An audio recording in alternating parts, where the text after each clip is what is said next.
Olá, esse é o canal do TMO-EPM e da Hematologia do Hospital 9 de Julho. Hoje a doutora Ana Cecília Bahia apresenta o estudo sobre o uso de acalabrutinib em associação com bendamustine rituximab em linfoma do manto. Eu me chamo Ana Cecília, eu sou fellow em transplante de medula óssea pelo Hospital 9 de Julho e hoje eu vou apresentar o estudo acalabrutinib mais bendamustine rituximab no linfoma de células do manto não tratado. Esse foi um estudo publicado no Journal of Clinical Oncology em maio de 2025 e tem como primeiro autor o Dr. Michael Wang. Então, o linfoma de células do manto é um linfoma não Hodgkin de células B. Ele é mais frequente na população idosa, com a mediana de idade variando entre 60 e 70 anos ao diagnóstico. E é uma doença que é caracterizada pelo comportamento heterogêneo, variando de casos indolentes, que não requerem tratamento, até casos altamente agressivos com prognóstico limitado. O tratamento dessa doença ainda é bastante desafiador, entretanto, nós sabemos que a implementação do tratamento de indução com citarabina em altas doses em um anticorpo anti-CD20, o rituximab, na indução e na manutenção aumentaram significativamente a sobrevida dessa população. Entretanto, essa proposta de tratamento, ela oferece uma grande limitação na população idosa, devido à sua grande toxicidade. Ao longo dos anos, diversos estudos foram desenvolvidos na intenção de contemplar um tratamento com a resposta adequada e com o menor perfil de toxicidade para os pacientes idosos. Eu trouxe essa tabela aqui, os estudos não estão organizados em ordem cronológica, mas aqui eu trago o estudo de Robach e colaboradores. Esse foi um estudo publicado em 2018 que comparou o tratamento com R-CHOP versus o VRCAP, com a adição do bortezomib, e como resultado ele mostrou um ganho em sobrevida global no grupo do VRCAP. Entretanto, esse grupo ainda apresentava uma toxicidade hematológica importante, principalmente trombocitopenia. Em 2017, nós temos o estudo de Visco e colaboradores. Esse estudo contemplou o esquema RBAC, que era constituído por rituximab, bendamustine e citarabina em dose baixa. Foi um estudo de braço único, mas que também mostrou uma toxicidade hematológica importante, sendo uma opção terapêutica para pacientes que são mais fit, que têm uma melhor funcionalidade. Em 2013, nós também temos o estudo de Rumer e colaboradores, que comparou o R-bendamustine com a R-CHOP, e como resultado desse estudo mostrou um ganho em sobrevida livre de progressão no grupo de do R-bendamustine, com um melhor perfil de toxicidade. E, por fim, mas não menos importante, nós temos o estudo SHINE, que incluiu o uso do ibrutinib, a quimioimunoterapia, em pacientes maiores de 65 anos. E nós sabemos que os inibidores de tirosina quinase de Bruton, eles já tinham seu benefício comprovado nos casos de linfoma de células do manto recidivado e refratário, e eles tiveram sua eficácia também observada nessa associação com o tratamento de primeira linha em pacientes jovens. Nesse contexto, surge a possibilidade de tratamento com acalabrutinib, que é um IBTK de segunda geração, que possui uma melhor especificidade de ligação, um melhor perfil de segurança e uma menor toxicidade cardiovascular em comparação ao ibrutinib. Essa hipótese ela já tinha sido testada com o estudo Elevate, que é em LLC, que comprovou a não inferioridade do acalabrutinib em relação ao ibrutinib na análise de sobrevida livre de progressão, com um melhor perfil de segurança. Então, hoje, nós vamos revisar o estudo ECHO. Esse foi um estudo fase 3, randomizado, duplo cego, foi um estudo multicêntrico, foi conduzido em 26 países, e comparou a terapia com rituximab e bendamustine versus a combinação de rituximab, bendamustine e acalabrutinib. Como critério de inclusão, os pacientes eles deviam ter uma idade igual ou superior a 65 anos, eles deviam ter o diagnóstico de linfoma de células do manto com necessidade de tratamento e sem o histórico de tratamento prévio da doença. Os pacientes eles não podiam ter disfunção orgânica e tinham que ter um ECOG menor ou igual a 2. Então, como critérios de exclusão, os pacientes, o estudo excluía pacientes com histórico de neoplasia prévia, pacientes com planejamento de transplante de células tronco, aqueles pacientes que tinham envolvimento de sistema nervoso central ou doença cardiovascular severa, e o estudo também não permitiu a anticoagulação com varfarina ou uso de antagonistas de vitamina K, e também o uso de indutores ou inibidores fortes do CYP3A. Em relação ao desenho do estudo, os pacientes foram aleatoriamente randomizados 1 para 1 para receber o acalabrutinib na dose de 100 mg de 12 em 12 horas ou o placebo. E essa alocação, como eu já tinha dito anteriormente, foi cega tanto para os pacientes quanto para os pesquisadores. Então, todos os pacientes eles receberam tratamento de indução com bendamustina, da dose de 90 mg por metro quadrado, no D1 e no D2, e rituximab, na dose padrão de 375 mg por metro quadrado no D1, por 6 ciclos de 28 dias. Os pacientes que atingiam resposta parcial ou resposta completa, eles recebiam tratamento de manutenção com rituximab a cada 2 meses por 2 anos. E no grupo intervenção, os pacientes receberam o acalabrutinib, 100 mg de 12 em 12 horas, desde o D1 do primeiro ciclo de tratamento, e igualmente no grupo controle, os pacientes recebiam placebo continuamente, até progressão de doença ou toxicidade inaceitável. E aqui é importante frisar também que os pacientes do grupo placebo, eles eram elegíveis a crossover em caso de progressão de doença. Em relação aos desfechos, o desfecho primário foi a sobrevida livre de progressão, que foi avaliada por um comitê de revisão independente, e os desfechos secundários foram a taxa de resposta global, a sobrevida global e a segurança. Em relação às avaliações de doença, no estudo eram realizadas tomografias a cada 12 semanas, pelo total de 96 semanas, e depois o exame era realizado a cada 24 semanas até progressão de doença. O PET-CT ele era realizado nas semanas 12 e 24, e após isso era realizado apenas para confirmar a resposta completa. A endoscopia digestiva alta ela era repetida apenas para confirmar a resposta completa se o paciente tivesse envolvimento do trato gastrointestinal ao diagnóstico. E aqui é importante dizer também que a taxa de resposta e a sobrevida livre de progressão foram avaliadas de acordo com a classificação de Lugano. A doença residual mínima ela foi avaliada no sangue periférico a cada 24 semanas e na resposta completa ou doença progressiva, utilizando o ensaio CONO-SEQ. E a medula óssea ela foi avaliada para DRM na triagem e na avaliação de resposta completa. Entrando agora nos resultados, entre abril de 2017 a março de 2023, 299 pacientes foram designados para o grupo intervenção, recebendo acalabrutinib, e 299 pacientes foram designados para o grupo controle, recebendo placebo. Em cada braço, 297 pacientes receberam pelo menos uma dose do tratamento do estudo e foram incluídos no conjunto de análise de segurança. Aqui é importante também fazer o adendo de que o período do estudo ele englobou a pandemia por Covid-19.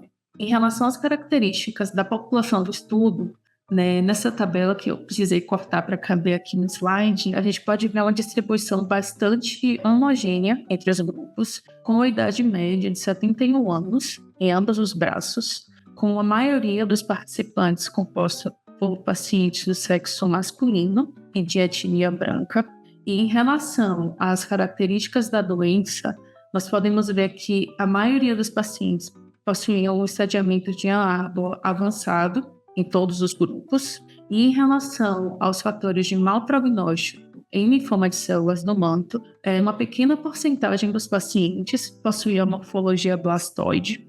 A maioria da amostra possuía um MIP score de risco intermediário, e já na análise da TP53, a maioria dos pacientes possuía um status mutacional desconhecido, enquanto apenas uma pequena porcentagem tinha TP53 mutada. E em relação ao KI67, as amostras ficaram bem equilibradas entre um KI67 menor ou maior que 30%. No corte de dados, o tempo mediano no estudo foi de 44,9 meses. No braço do acalabrutinib, 74,2% dos pacientes completaram o tratamento de indução, versus 75,3% no braço placebo. Em relação à fase de manutenção, 51,5% dos pacientes no braço do acalabrutinib completaram essa fase, e, em comparação, 45,8% dos pacientes no braço placebo completaram a manutenção. Como nós podemos observar no estudo, uma quantidade considerável de pacientes precisou descontinuar o tratamento, sendo 202 pacientes do braço acalabrutinib e 219 no braço do placebo, e o motivo mais comum para a descontinuidade do tratamento foram os eventos adversos e a progressão de doença em ambos os grupos. Em relação ao tempo de tratamento, a duração mediana do tratamento com acalabrutinib foi de 28,6 meses e no braço placebo foi de 24,6 meses. A mediana de intensidade de dose relativa, que é uma medida que representa a razão entre a dose administrada pelo paciente sobre a dose padrão especificada pelo protocolo do tratamento, essa mediana ela foi de 96,3% no braço do acalabrutinib e de 97,3% no braço do placebo. E o tempo mediano no estudo após o crossover foi de 12 meses. Agora, partindo para a análise de eficácia, depois de um acompanhamento mediano de 49,8 meses, como nós podemos ver aqui no gráfico, a sobrevida livre de progressão foi de 66,4 meses no grupo do acalabrutinib versus 49,6 meses no grupo do placebo. O estudo ele ainda traz que 137 eventos em PFS do grupo placebo, 99 foram por conta de progressão de doença. Dessas 99 progressões, 75 pacientes receberam pelo menos uma terapia antitumoral e desses 75, 68 receberam tratamento com IBTK. O benefício em PFS com acalabrutinib foi consistente em diversos grupos de subanálise, incluindo pacientes com doença de alto risco. Eu trouxe aqui esse gráfico em floresta e aqui eu destaco o benefício que foi estatisticamente significativo nos pacientes com massa bulk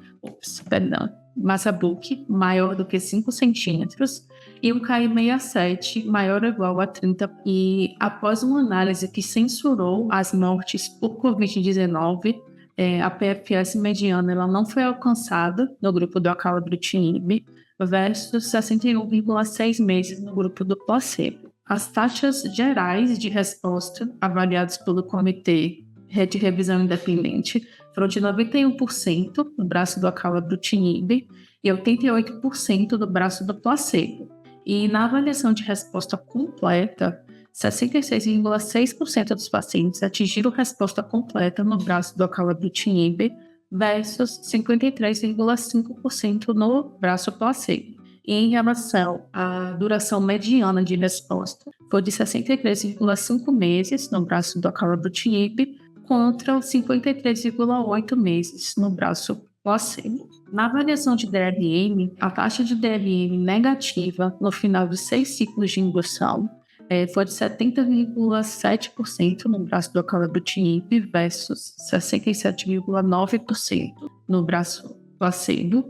E uma análise interessante é que entre os pacientes que tinham DRM negativa no final da indução, 6% desses pacientes positivaram a DRM no braço acalabrutinib e 15% desses pacientes positivaram a DRM no braço do placebo.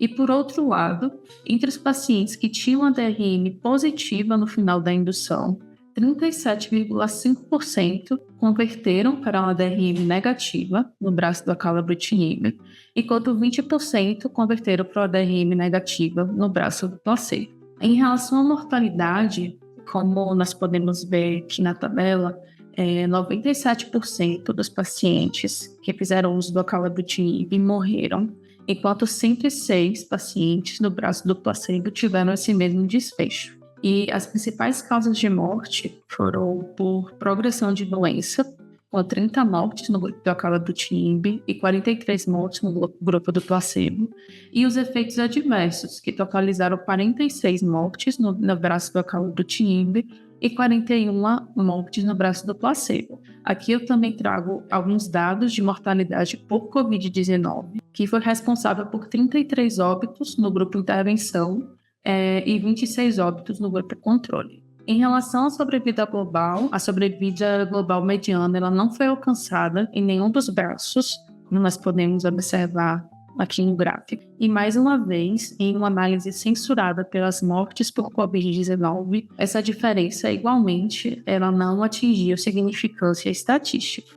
Na análise de segurança, a frequência de eventos adversos de qualquer grau foi de 99,7% no braço do acalabrutinib, versus 99% no braço placebo. Desses eventos, a frequência de eventos grau 3 ou mais ou maiores foram bastante semelhantes, com a porcentagem de 88,9% no braço do acalabrutinib contra 88,2% no grupo placebo. E em relação à frequência de eventos adversos grau 3 graves, foram de 64,3% no braço do acalabrutinib contra 55,9% no grupo placebo. E aqui citando rapidamente os eventos adversos mais comuns em ambos os grupos foram a náusea, a neutropenia, a diarreia, a infecção por Covid-19 e a cefaleia também.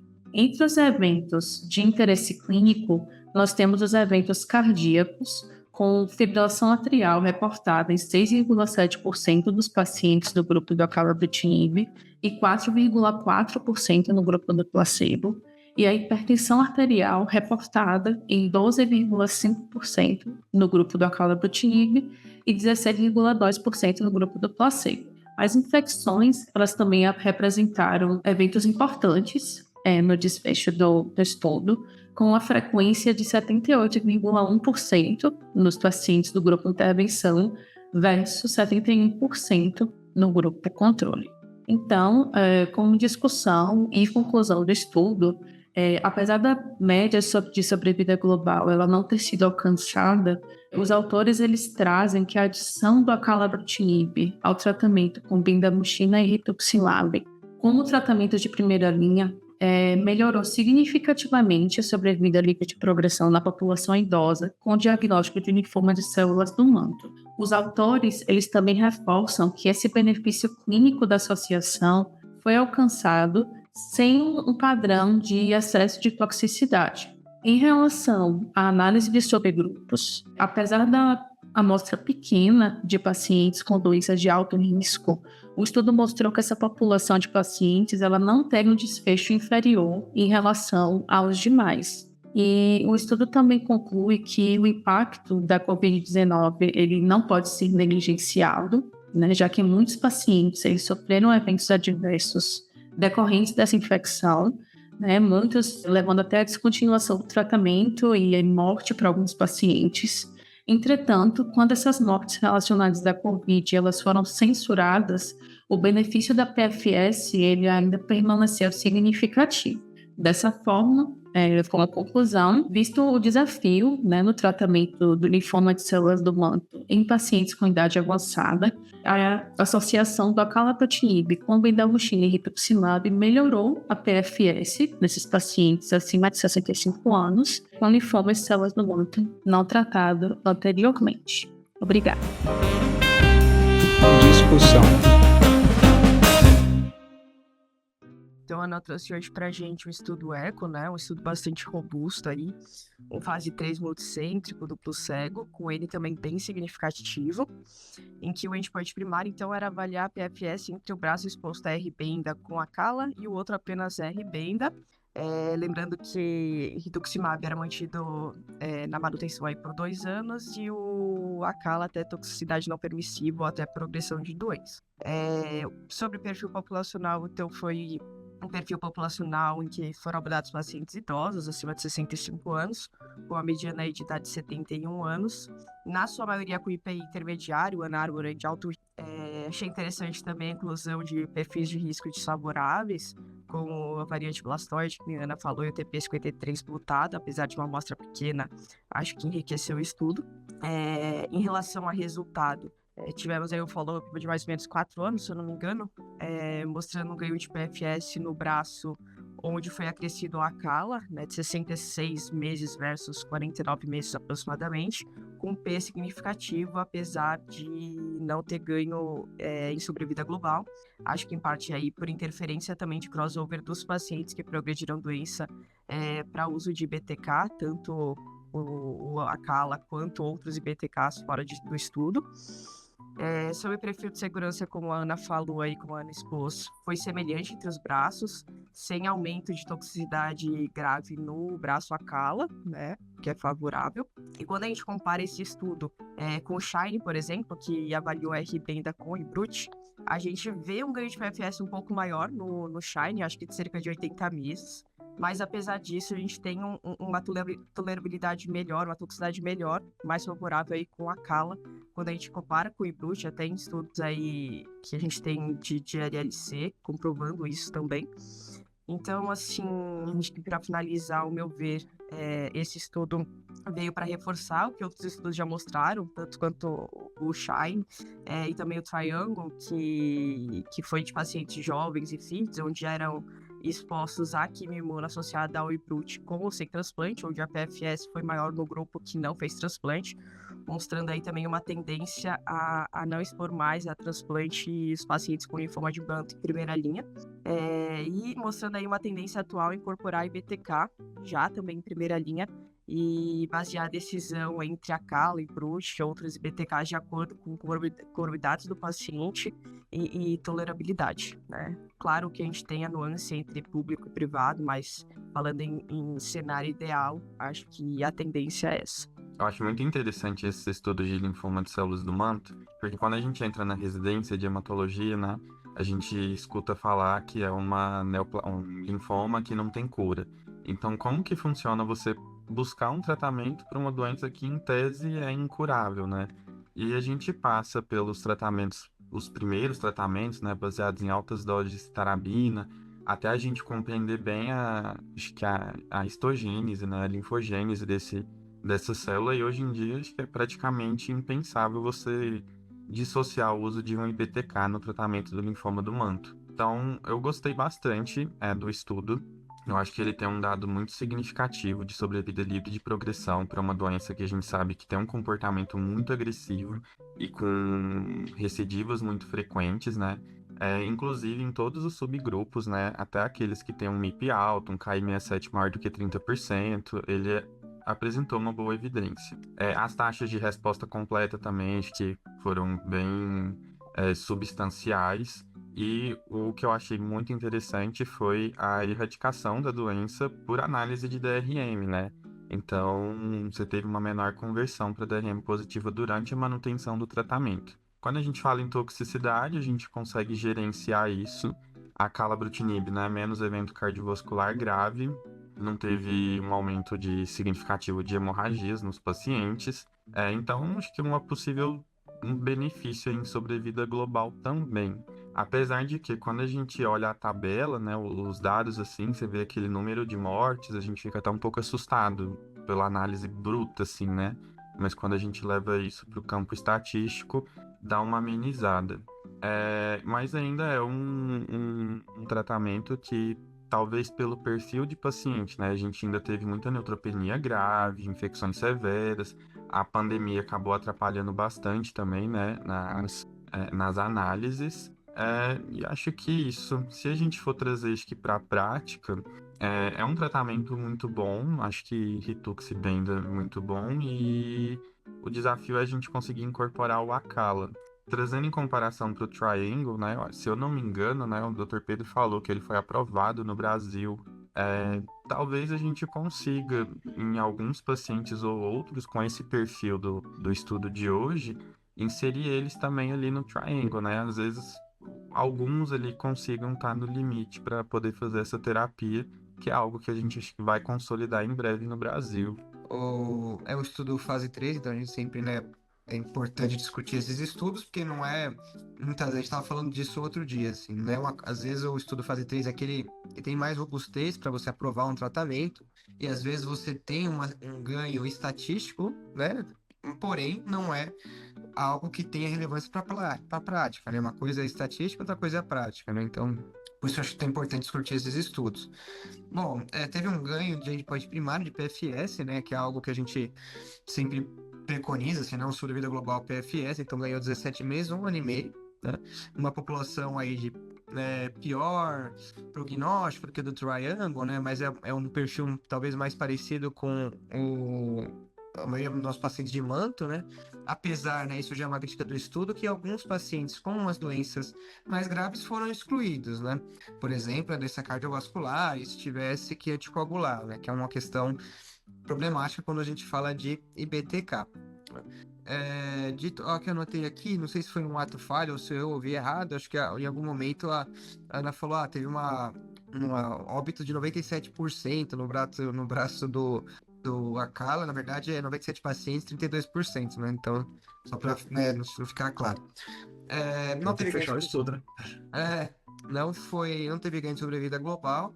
Eles colocam isso como um ponto por causa do crossover, né? A gente já falou na última vez pontos a favor e contra do crossover. Bastante efeito adverso, né? Bastante efeito adverso, inclusive grau 3. Bastante evento cardiovascular e bastante Covid, né? Mais uma vez, a gente não está na pandemia do Covid, mas pensar que vira e mexe a gente tem infecções virais e esse tratamento pode impactar.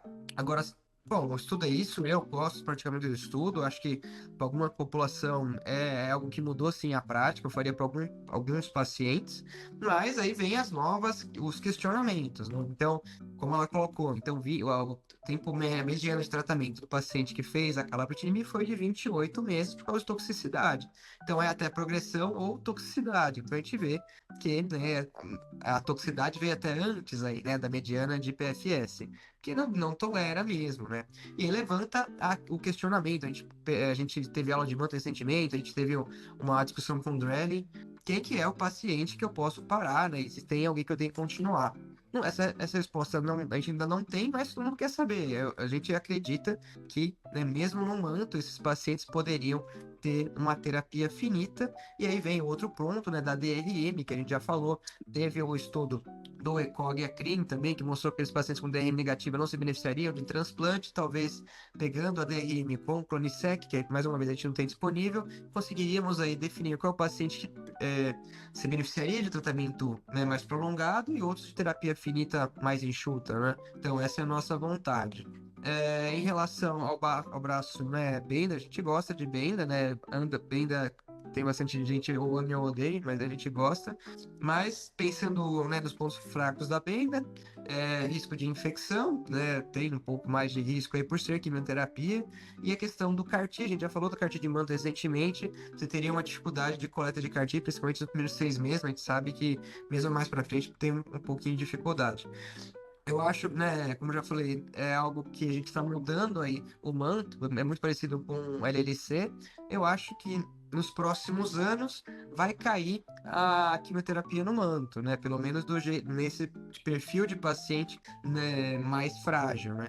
A gente já falou também, né, do Altamira, que foi apresentado, do Enrich e do Oasis aí, tudo com anticorpo monoclonal, com IBTK, Lena e Veneto, aí no caso 2, né? Todos fase 2, mas que estão vindo por fase 3. E eu acho que o futuro vai acabar mais próximo aí, acabando tirando aí, pelo menos na primeira linha, esse paciente mais frágil, a quimioterapia. Mas é um resumo da discussão da minha parte. É um estudo que sim, né, eu faria para alguns pacientes, e um estudo bem desenhado. Eu acho que vocês já fizeram uma parte das coisas dos comentários que eu ia falar. Acho que talvez hoje em dia, a maior dúvida até num ponto que o Matheus levantou. Qual paciente com linfoma do manto que eu vou escolher fazer triangle sem transplante ou escolher fazer a Ibenda com a calabrutinib? Eu acho que tem extremos que são meio óbvios até, né? Então, tipo, você pega, sei lá, paciente que acabou de buscar um paciente de 50 anos sem comorbidades. Acho que triangle, pra mim, né, cai como escolha mais lógica, pensando que eu tô fazendo um esquema que é um pouco mais intensivo e que eu vou parar conforme o estudo deixa depois de 3 anos. E acho que essa talvez é a maior grande vantagem do Triangle para mim. É você conseguir parar o tratamento de maneira já autorizada, digamos assim, né? O estudo clínico desenhado para isso. Enquanto com o EIB e a Cala, que para mim até na época foi uma surpresa esse estudo, porque o Shine já tinha sido um fracasso de bilheterias, digamos assim, né? Quando o Shine lançou, ele, ele teve aquele ganho de PFS que foi importante, mas foi muito criticado pela toxicidade, por muitos pacientes não utilizarem o BTK na segunda linha quando progrediam, então ficou meio uma coisa assim, tipo, e aí? Eu entendi que é bom colocar BTK na primeira linha para ganhar PFS, mas se levantar pela ciência da toxicidade, e é melhor que eu deixar ele para a segunda linha, BTK, então ficou, essa interrogação ficou feia, assim, tanto o Shine, tanto é que o Shine, inclusive, foi um dos trabalhos que ajudaram a tirar o Britinib do FDA ali, né, o Britinib ficou suspenso para FDA por um tempo por causa dessa questão da toxicidade ali, eu também acho que foi um exagero, mas, enfim, foi algo que aconteceu na época. E daí chegou a IBDK mostrando que é possível sim usar um BTK com químio em primeira linha. Pegaram para mim, em termos de comparação, pegaram a IBD para mim, que é um bom braço comparador. Tá? Já tinha ganhado PFS significativo em relação ao iShop, então acho que tem gente que critica, mas o bendamustine é tóxico. Particularmente, a gente tem uma experiência grande com bendamustine aqui, com mais de 40 pacientes com uma toxicidade extremamente aceitável. Eu acho que é mais a questão de ajuda idosa, saber fazer profilaxia, mas não é nada demais. E quando você acrescentou o acalabrutinib, teve um ganho significativo de PFS com uma toxicidade muito próxima do braço passivo, né? O que teve de diferente ali, basicamente foi um pouquinho mais de FA, de receptor 3 e 4, assim, um pouquinho mais de proteção, o resto foi tranquilo, não teve nada demais. São os dois grandes pontos para mim é esse, qual paciente que vai para o Triangle e qual que vai para o Triangle, e hoje em dia, mesmo levando o paciente mais idoso pro Shine, eu tenderia a parar o acalabrutinib depois de um tempo. Tem um dado da Blood, que eles comparam, parar o acalabrutinib com menos de 1 ano, menos de 2 anos, e parar depois, assim, ter pacientes para com 3 anos. Menos de 2 anos, menos de 24 meses de uso, parece que foi ruim. Você não teve o PFS desses pacientes foi pior, assim. Mas se você parar depois de 3 anos, foi bem. Então acho que daria para fazer meio um desenho do Triangle, né? Inclusive o Martin Dellin concordou com a gente quando a gente perguntou isso aí, né? Ele acha que ele faria também tratamento por uns 2 a 3 anos e pararia também. Porque acho que é isso, o futuro é tentar parar o tratamento para todos os pacientes que têm um linfoma indolente e acho que não precisa ser para sempre, especialmente aqueles com DR negativo, com PET negativo. Esse é o futuro ainda, certo? Beleza. Vai ter filme? Hoje não tem filme. Sempre tem, né? Sempre tem. Já viram Não Olhe Pra Cima? Olhe Pra Cima, aquele filme. Já, filme horroroso. Filme da Netflix ali, que eles fazem uma crítica aí aos fake news aí, e aí no final das contas ele é um filme meio cínico, assim, né? Então, pra mim, Não Olhe Pra Cima é o filme da vez, por quê? Porque, que nem esse estudo, eu tava meio descrente aí do Shine, do Echo por causa do Shine.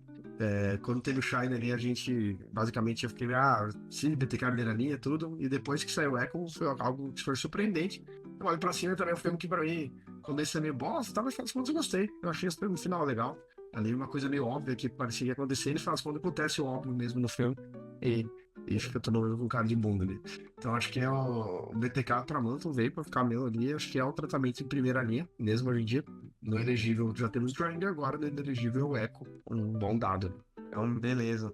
Bom dia. Bom dia. Alô. Valeu, pessoal. Então por hoje é isso, até a próxima semana. Tchau.